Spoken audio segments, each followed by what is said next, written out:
കുര്യച്ചന്റെ പടയിറങ്ങിട്ടുണ്ടേ. എന്നെ ഇടിക്കാനാ? അല്ലടാ ജാഥ. കുട്ടനാട്ടിൽ കുടിവെള്ളം എത്തിക്കുക. പദയാത്ര എന്ന് പറഞ്ഞിട്ട് നടന്നാണല്ലോ വന്നത്. കവലയ്ക്കാൻ മാറിക്കോ, വണ്ടിക്ക് ബ്രേക്കില്ല. അഭിവാദ്യങ്ങളെല്ലാം ആദരാഞ്ജലികളാണ്. ലാൽസലല്ലീല ചേച്ചി. കുട്ടനാട് മുഴുവൻ കുടിവെള്ളം കിട്ടാതെ മരിക്കും. പക്ഷെ അതിനു മുമ്പ് നീ നാട്ടുകാരെ നല്ലുകൊണ്ട് മരിക്കും. ശാപത്തെ കുത്തല്ല കുര്യച്ച. വായിലെ വെള്ളം വറ്റിക്കാതെ കുടിവെള്ളം വരുത്തു കുര്യച്ച. എന്നാലും എന്റെ ഗോപ ഗിയർ മാറ്റല്ലേ. ദേ, ആർക്കിട്ടായാലും ഒരടിയെങ്കിൽ നീ തിരിച്ചു കൊടുക്കുന്ന കാണാനുള്ള ഭാഗ്യം ഉണ്ടാവൂടാ. സുശീല, വണ്ടി എടുക്കടാ. ലീല ചേച്ചി, ആ പദയാത്ര ഒന്ന് പൊക്കിയേ. ഈ വാഹനജാഥ ഒന്ന് പോയിക്കോട്ടെ.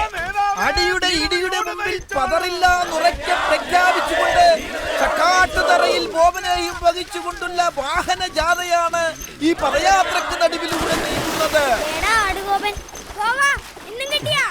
പോടം മരമാക്രികള്. ഇനി പിള്ളേരുടെ കയ്യിൽ നിന്നും കിട്ടണായിരിക്കും. ക്ലാസ് ഇല്ലേ മക്കളെ?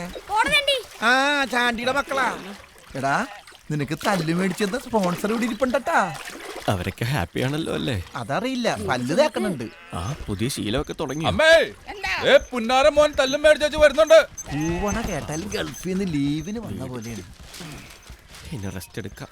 ആദ്യം ഒരു കട്ടൻ എടുക്കാൻ പറ. നമസ്കാരം.